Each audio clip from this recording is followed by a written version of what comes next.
24/7 তাজা সমাচারের সমস্ত দর্শককে এবং পাঠকদের জানাই অনেক অনেক শুভেচ্ছা, ভালোবাসা। খুব ভালো থাকুন, stay tuned, all the best. 24/7 ताज़ा समाचार के पाठकों के लिए मेरी तरफ से हार्दिक शुभकामनाएं। 24/7 তাজা সমাচারের সমস্ত দর্শককে জানাবো অনেক অনেক শুভেচ্ছা। 24/7 তাজা সমাচার সমস্ত দর্শককে জানাচ্ছি আন্তরিক শুভেচ্ছা। প্লিজ প্লিজ প্লিজ আপনারা আমার জুবলি, যেটা অলরেডি খুব ভালো লাগছে সবাই, I am so blessed, I am so happy. আপনারা যারা এখনো দেখেননি প্লিজ ওটা দেখবেন প্রাইম ভিডিওতে। Thank you so much, love you. সবাইকে জানাচ্ছি নববর্ষের শুভেচ্ছা, অভিনন্দন। ভালো থাকবেন, লাভ ইউ। DTC लंदन द्वारा best showroom award winner RR Agarwal jewellers Kolkata, Jaipur के बाद अब राउरकेला में जल्द ही RR अग्रवाल ज्वेलर्स, रिश्ता भरोसे का। आगामी 12 मई को विद्युत जामवाल अभिनीत फिल्म IV71 रिलीज होने वाली है। इस फिल्म के निर्देशक अवार्ड विनिंग डायरेक्टर संकल्प रेड्डी हैं। हाल ही में विद्युत जामवाल अपनी फिल्म के प्रचार के लिए कोलकाता आए हुए थे, तो आइए सुनते हैं इस फिल्म के बारे में बातचीत करते हुए उन्होंने क्या कहा। और मैं उनको बता रहा था that I'm so excited to be here. I have my own reasons. More important, thank you for being here. It's a privilege and an honor, and we should chat now. Thank you. Sir, मेरा एक सवाल था विद्युत, मेरा सवाल ये था कि खुदा हाफिज में आप बतौर डिस्ट्रीब्यूटर बन के सामने आए और IV71 में आप बतौर निर्माता सामने आए, तो ये अनुभव कैसा रहा, ये जरा बताएं। क्या नाम है सर आपका? मेरा नाम सप्तर्षि है। Good to meet you sir. और बहुत अच्छी फीलिंग है, जैसे पहले हम 10th क्लास में जाते हैं, फिर 12th में आते हैं, फिर लगता है ग्रेजुएशन भी कर लें, फिर पोस्ट ग्रेजुएशन भी कर लें। So I think after distribution it was meant to be producer, and I am happy कि मुझे मौका दिया जा रहा है अपनी फिल्में प्रोड्यूस करने का। So it's a great privilege. Sir, 50 साल पुरानी ये कहानी है जिसको आपने सामने लाने की कोशिश की है, तो इसकी क्या वजह हो सकती है? क्योंकि मैंने आपके फादर आर्मी में रहे हैं, यही क्या बड़ी वजह है, या कोई बड़ी वजह हो सकती है? क्योंकि आप एक एक्शन हीरो के रूप में उभर के सामने आए हैं और बॉलीवुड में टाइप कास्ट ज्यादा किया जाता है। क्या ये रीजन क्या मतलब सामने आप बुलाना चाहोगे, या कुछ और वजह रही होगी? उससे पहले मैं आपको बता देना चाहता हूँ, जैसे आपने बोला मेरे फादर आर्मी में थे और उनकी कलकत्ता में पोस्टिंग हुई थी। मैं टोक्यो में रहता था और केंद्रीय विद्यालय फोर्ट विलियम में मैं पढ़ा हुआ हूँ। So coming to Calcutta has always been very important to me. मैं हर बार जब अपनी फिल्में प्रमोट करने के लिए जाता था और अपने प्रोड्यूसर्स को बोलता था कि मुझे कलकत्ता जाना है, आज तक हुआ नहीं था। So as a producer, the first thing I told my team was, we start with Calcutta and then we do the rest of the promotions. So मैं आपको बताना चाहता हूँ, मेरे लिए बहुत इम्पोर्टेंट था कैलकाटा आना, और मैं अभी भी आया हूँ।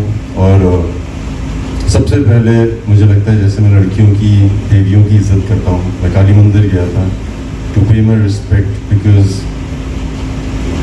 I think women have done everything for me. And जिस तरह से मैं लड़कियों की इज्जत करता हूँ, मुझे लगता था कि it was important to bow down. और मैं बोलना चाहता हूँ, यहाँ पे काफ़ी लड़कियाँ हैं और दादा थोड़ा धक्का धुक्का नहीं मारेंगे, उनको जगह देंगे तो खुशी मिलेगी उनको भी और आपको भी। आपने कहा था कि आपने गाजी फिल्म देखी थी संकल्प जी की, और तब से आपने उन्हें पसंद किया था, तो यही वजह थी? एक और मतलब इसको हम समझ सकते हैं क्या? मतलब दरअसल एक्शन हीरो फिल्म्स जो मेरा प्रोडक्शन हाउस है, जब मैंने शुरू किया था सबसे पहला इंटेंशन ये था, क्योंकि मैं फिल्म इंडस्ट्री से नहीं हूँ और मेरे फादर आर्मी में थे, मैं हिंदुस्तान के कई शहरों में रहा हूँ। मैंने रियलाइज़ किया था कि बहुत टैलेंट है जिसको मौका नहीं मिलता है। सो जब हमने IV71 की कास्टिंग शुरू की थी, so the first thing we did was, हमें 30 एजेंट्स की ज़रूरत थी। सो हमने बोले एक्टर्स को नहीं देखा जो ज़्यादा काम कर रहे थे या बहुत दिखते थे।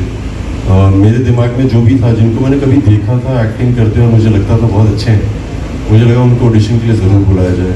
हमने जितने भी थिएटर एक्टर्स हैं, national school of drama, we kept an audition for everybody.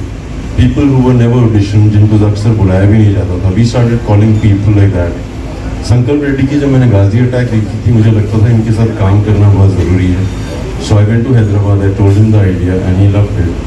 सो वहीं से शुरू हो गया था सिलसिला, सो इसीलिए संकल्प रेडी। तो आपकी कंपनी क्या मतलब ऐसे विषय को एक्सप्लोर करना चाहेगी जिसको कभी एक्सप्लोर किया नहीं गया और नए लोगों को मतलब मौका देना चाहेगी, मतलब जैसा आपने कहा अभी नहीं, नए लोगों के साथ काम करना बहुत ज़रूरी है, क्योंकि मैं भी नया था और मुझे बहुत लोग नहीं जानते थे। There have been a lot of amazing people who stood by me, believed in my talent. So I thought अब समय आ गया है कि मुझे भी वो सब करना चाहिए, क्योंकि रियल टैलेंट तो वहीं पे है। जो हमारे कैमरामैन भी हैं वो साउथ से हैं। संकल्प Reddy after winning a national award इतना काम नहीं कर रहे थे, but he has potential like nobody else. All the actors, और हमारे पास अनुपम खेर साहब हैं, दिलीप तायल हैं, विशाल है। So I thought why not work with people who genuinely have the potential, will give it all और मजे भी आएंगे। सर, हर आदमी की जर्नी अलग होती है, जैसे अक्षय सर हैं, धर्मेंद्र थे, सबकी अलग जर्नी होती है। मेरी भी थोड़ी अलग तो होगी ही होगी, बट चूंकि मैं हिंदुस्तानी मार्शल आर्ट करता हूँ, मैं रिप्रेजेंट करता हूँ हिंदुस्तान को कलरी फाइट में। और बहुत कम लोग जानते हैं इंटरनेशनली कि कलरी फाइट जो मार्शल आर्ट है हिंदुस्तान की है, और दुनिया की जितनी भी मार्शल आर्ट्स हैं वो यहीं से निकली हैं, चाहे वो कराटे हो, कung fu। सो जब मैं आया था, मेरा एक मिशन तो था कि लोग जानें कि ये हिंदुस्तानी कला में बहुत पोटेंशियल है। और एज अ प्रोड्यूसर जब मैंने आईबी की स्टोरी सुनी थी, मुझे लगता था बहुत ज़रूरी है सीक्रेट सर्विस के बारे में है सर। और जब मैं लोगों से मिलता हूँ, मेरे दोस्त से भी मिलता हूँ, उनसे पूछता हूँ कि अमेरिका की सीक्रेट सर्विस का नाम क्या है, क्योंकि उन्होंने फिल्में देखी हैं। वो बोलते हैं CIA। लोगों ने मिशन इम्पॉसिबल देखी है, उनको पता है कि इंग्लैंड का खुफिया विभाग है, सीक्रेट सर्विस इज MI। लोग KGB के बारे में जानते हैं, मोसाद के बारे में जानते हैं। मुझे मैं इंडिया का पूछता हूँ, दे गेट कंफ्यूज, उनको लगता है कि कौन सी है, CID तो नहीं है, रॉ है, क्या है। आज तक इंटेलिजेंस ब्यूरो पे फिल्म बनी नहीं है। ये वो लोग हैं जो आज के ज़माने में हर आदमी को पब्लिसिटी, फेम चाहिए, इंस्टाग्राम, यूट्यूब। ये वो लोग हैं जो नौकरी ज्वाइन करते वक्त सोच लेते हैं कि ना ही किसी को बताएंगे उन्होंने क्या किया है, ना ही ये फेम के लिए करते हैं। 50 साल पहले ये कहानी हुई थी जो सच्ची कहानी है। सब जानते हैं 1971 की वॉर, जो हिंदुस्तान ने पाकिस्तान को हराया था, इसके बारे में जानते हैं, बट इसके पीछे क्या क्या हुआ था बहुत कम लोग जानते हैं। So it was important to tell the story, hence IB 71। तोड़फोड़ तो रोज हो रही है, आपको पता ही नहीं है, दिखता नहीं है। अगर माइकल जैक्सन से आप पूछेंगे कि तुम पॉप स्टार हो और अब जाके कुछ और करो, माइकल जैक्सन तो बहुत अच्छा करते हैं, उनको करने देना चाहिए। सिमिलरली हमारे विराट कोहली को पूछा जाए जाके तुम इलेक्ट्रीशियन बन जाओ, जो बहुत अच्छा काम है, अच्छा काम कर रहे हैं। सो फॉर मी, मैं मार्शल आर्ट रिप्रेजेंट करता हूँ। खुदा हाफिज़ की थी जहाँ पे मैं एक मार्शल आर्टिस्ट नहीं प्ले कर रहा हूँ, एक कॉमन मैन है जिसको लड़ना भी नहीं आता है, मगर मजबूरी में अगर लड़ना पड़ जाए तो कॉमन मैन भी तो लड़ सकता है। अगर उसकी बहन पे या किसी जान पहचान पे कुछ हो रहा हो, आपने नहीं भी लड़ा हो तो अंदर की एक लड़ाई होती है जो लड़ लेता है। So I been playing different characters. मैं आपको बताना चाहता हूँ, महिलाओं को वैसे संदेश नहीं देना चाहिए, उनको सब पता होता है। सो जो लोग उनको संदेश देते हैं उनको बोल देना चाहिए संदेश देना बंद कर दो, लड़कियों की सिर्फ बातें सुनो। इस मूवी के दौरान क्या उन लोगों को मार्शल आर्ट के करना नहीं चाहिए? नहीं मैम, ऐसा तो बिल्कुल भी नहीं है। मार्शल आर्ट होता क्या है, पहले जानना वो ज़रूरी है। मार्शल आर्ट सिर्फ लड़ाई करना नहीं है, अपने आप को जानना भी मार्शल आर्ट है। मैं हिंदुस्तान की 21 सिटीज़ में जाके सेल्फ डिफेंस की बातें करता हूँ सिर्फ महिलाओं से, और मैं उनको अक्सर बताता हूँ कि अगर आप इस सिचुएशन में हो तो मैं आपको स्टेज पर जो सिखाऊंगा वो तो कर नहीं पाएंगी, और उसके अलावा कई चीज़ें होती हैं। There are so many women here. मैं आपसे ही सवाल पूछता हूँ मैम, और मैं सेल्फ डिफेंस के मामले में बताना चाहता हूँ, क्योंकि जब मैं लड़कियों को मिलता हूँ मैं उनको बोलता हूँ कि एक इंस्टिंक्ट है आप में जो हम मर्दों में नहीं है, और वो इंस्टिंक्ट ये है मैम कि जैसे अगर आपको कोई आदमी हाथ लगाता है, कंधे पे हाथ रखता है, you know whether it's a good touch और अ बैड टच। और मगर लड़कों को नहीं पता लगता है। मुझे कोई लड़का गले मिलने आता है मैं उसको और जोर की मिल लेता हूँ। लड़कियाँ सेंसिटिव होती हैं। I have met a lot of rape victims, I have understood the story, I speak to them, और उनसे बात करते वक्त एक कॉमन लिंक तो है मैम कि बिफोर द इंसिडेंट हैपेंड उनको लगता है कि मुझे यहाँ नहीं जाना चाहिए। The instinct does tell them. जैसे मैं हाल ही में किसी से मिला था और वो बोल रही थी कि वो जिस गली से रोज ऑफिस से घर जाती हैं उस दिन उस गली की लाइटें ऑफ थी, और उनके मन में उनको बोला कि मुझे लगता है यहाँ से जाना चाहिए, but she didn't listen to it क्योंकि लेट हो सकती थी। So she took the road. So कई बार मैं ये बोलना चाहता हूँ, the first tip for self defence is that women have this instinct. उनमें वो क्षमता है सुनने की। अगर वो आवाज़ आती है तो सुन लीजिए. Mothers are amazing to start with. बहुत अमेजिंग होती हैं. उनको लगता है उनका बेटा सबसे गुड लुकिंग है और वो गलतफहमी डाल देती हैं अपने बच्चों में कि you are so good looking, you are so talented. So उनको श्रेय तो जाता है, they do get the credit. And उसके बाद लोग जानने लग जाते हैं, आपके दोस्त पहचानने लग जाते हैं कि अरे हाँ तुम्हें ये खासियत है. Mothers are amazing, women are amazing. I've been inspired a lot by them. I think the way they love you is very different. So I think women need respect. मैं काली मंदिर क्यों गया था? पहले आशीर्वाद दे देते हैं, फिर संभालेंगे सबको. A lot of time, ma'am. This happened in 1971, and it's about the Secret Service. Nobody ever spoke about it. लोग जानते हैं गंगा हाईजैक के बारे में, मगर क्या हुआ था कोई नहीं जानता. Like imagine a hijack happened, and 50 years later, nobody knows. Those 30 passengers never spoke about it. अच्छा 30 passengers तो छोड़ देते हैं, उनके बच्चों ने भी कभी बात नहीं की. Imagine the Intelligence Bureau, the rules that we follow. So it was important to make a movie on this.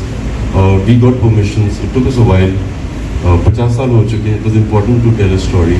We did a lot of research. The seed came to me through a friend of mine called Aditya Shastri. He had this idea. I thought we need a director who's capable enough to tell the story. We went to Sankalp Reddy. We together sat down. We started figuring out how to find the truth, how much information to gather. Like we went everywhere. We found everything that we could, and that's how we made the movie. Sir हर चीज़ के advantage disadvantages होते हैं. मैं आपको information intelligence bureau के बारे में एक बात तो बोल देता हूँ. We are the elitest secret service. हमारे देश में फिल्में बनती नहीं हैं उनके बारे में. जैसे मैंने बोला, लोग कि CIA के बारे में जानते हैं, MI के बारे में जानते हैं. हिंदुस्तान में थोड़ी क्लैरिटी कम है, क्योंकि मैं उस परिवार से आता हूँ जहाँ पे I have had 3 generations serving the Indian forces. I have lived with these people. मेरे फादर पंजाब में पोस्टेड थे सर, एयरफोर्स स्टेशन में आदमपुर में. I have had friends who lost their parents on accidents. I was in the military school sir, and I had friends who joined the army. I lost them in the Kargil war. So for somebody like me who's seen this up close, I've witnessed these warriors. It was important to tell a story. और बाकी honey trap तो कहीं पे भी हो सकता है, मगर हमें ट्रेनिंग दी जाती है कि हनी ट्रैप में ना फंसो. So number one reason, I can give you a lot of reasons. Number one is that we have never had a movie on the Intelligence Bureau. I have played characters. मैं फिल्में देखता हूँ जहाँ पे raw agent होते हैं, वो ये करते हैं. Number one बात तो ये है सर. उसके अलावा this is a story that hasn't been spoken about for 50 years. This puts the Indian Intelligence Bureau on the top league of secret services, which we never discuss because we don't have movies on this. It's a true story that happened. To give you a better perspective, sir, why? Let's talk about the current scenario. We've got an imperious country like Russia who's attacked a smaller country. 1 साल हो गया sir, अभी तक जंग खत्म नहीं हुई है. This battle of 1971, we finished it in 13 days. We divided a country, that is Pakistan, into East and West Pakistan को हमने तोड़ दिया था सर, सिर्फ 13 दिनों के अंदर. This cannot just be bravery, bravado. It is a lot of intelligence. Hence, the Secret Service of India. Imagine finishing a war in 13 days and getting the respect for it. Sir हमने कश्मीर में shooting की थी. मैं originally हूँ जम्मू से, हूँ मैं फौजी, हिंदुस्तान के हर कोने में रहा हूँ. बट मुझे हमेशा लगता था कि कश्मीर में शूटिंग करते नहीं है लोग डर के मारे. 1970s, 80s में हमने बहुत सुंदर सुंदर फिल्में देखी हैं. So मुझे लगा क्यों ना चांस ली जाए. We should base the movie in Kashmir. We shot about 50 days in Kashmir. हम पहली फिल्म है जिसने कश्मीर में शूटिंग की है. मैंने अपनी तरफ से तो बहुत सुंदरता दिखाने की कोशिश की है. नॉर्मली लोग गाने गुने करते हैं, मैंने थोड़ा एक्शन कर दिया. But once you watch the movie you will really enjoy it. हमने अबाउट 56 डेज शूट किए सर, एंड दिल्ली में भी हमने शूटिंग की है, मुंबई में भी शूटिंग की है, बट प्राइमरीली हमने कश्मीर में शूटिंग की. Like I said, we work with people who normally people don't acknowledge. काफ़ी एक्टर्स हैं सर जो बहुत टैलेंटेड है मगर काम नहीं कर रहे लोग उनके साथ. मैंने उनको ढूंढा, उनको ऑडिशन करवाए सब. And I have to tell you कितना खर्चा हुआ, सबने 100% दिया. ब्यूरो रिपोर्ट 24/7 ताजा समाचार. 24/7 ताजा समाचाরের সকল দর্শকদেরকে আমার পক্ষ থেকে অনেক অনেক শুভেচ্ছা. ETC लंदन द्वारा best showroom award winner RR Agarwal jewellers Kolkata Jaipur के बाद अब राउरकेला में जल्द ही RR अग्रवाल ज्वेलर्स, रिश्ता भरोसे का.